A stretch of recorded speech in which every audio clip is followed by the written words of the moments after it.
Why does almost every passport feel like the same little book? Not the same colour, not the same country, but the same basic object.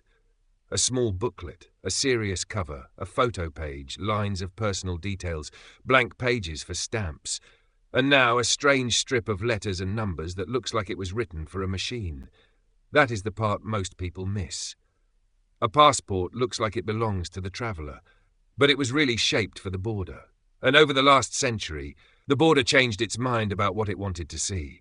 First, it wanted papers. Then it wanted a face. Then it wanted a format. Then it wanted a line a machine could read. And finally, it wanted a chip that could prove the little book had not been tampered with. This is not just the history of travel. It is the history of how the world learned to turn a human being into a readable document. This is Terra Chrono. If you like stories that reveal the hidden systems behind ordinary things like this video, subscribe to the channel and turn on notifications for the next one. For most of history, travel did not work like an airport line. There was no single global passport shape.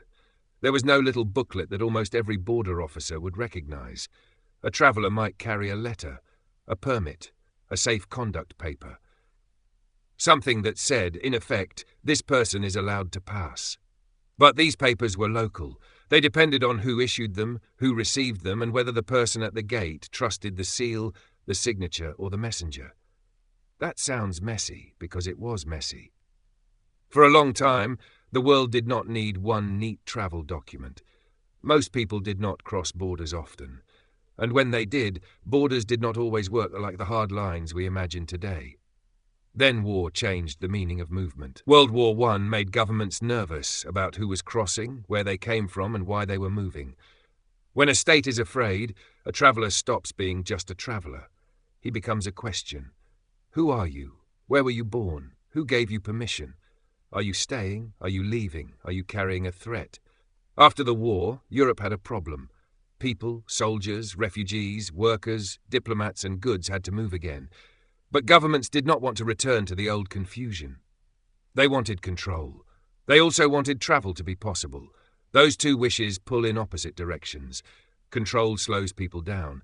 Travel needs people to move. So the question became simple. Could countries keep the passport system, but make it easier for every border to understand?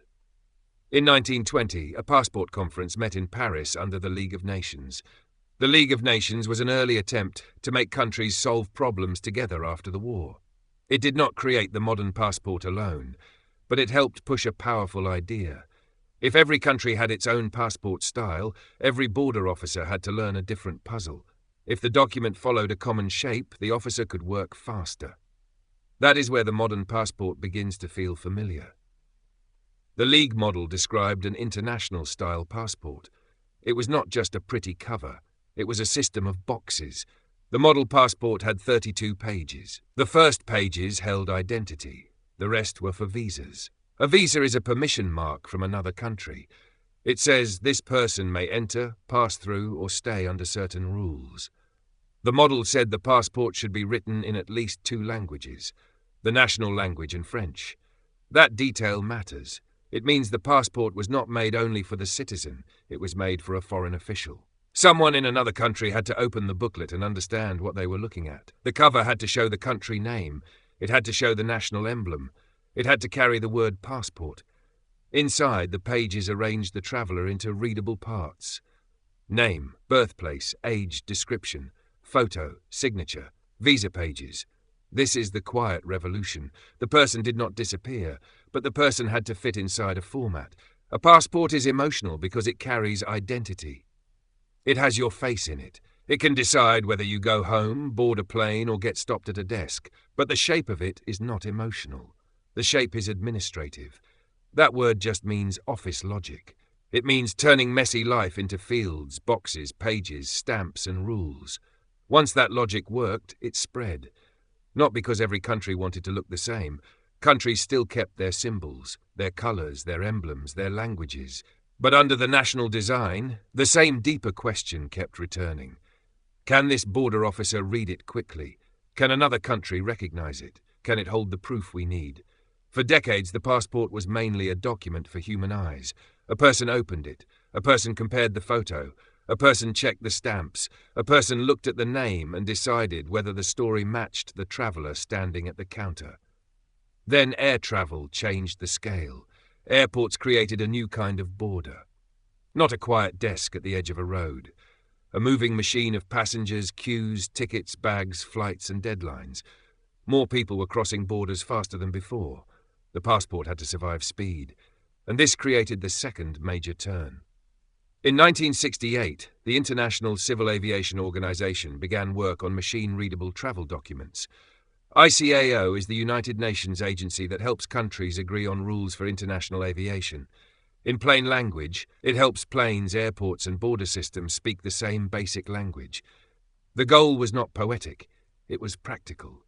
Make a passport book or card that a machine could read so passengers could clear passport control faster.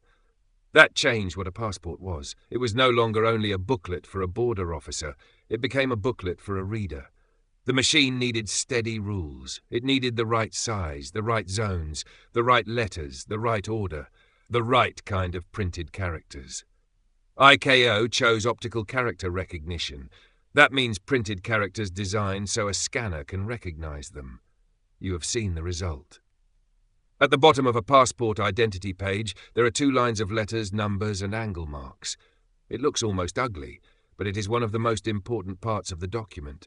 That machine-readable zone turns the passport into a script. The scanner does not care about the beauty of the cover. It wants structured data, document type, country code, name, passport number, nationality, date of birth, sex, expiry date, check digits. A check digit is a small math test. It helps the system notice if something was typed or read wrong. So the passport became 2 documents at once, one for human eyes, one for machine eyes.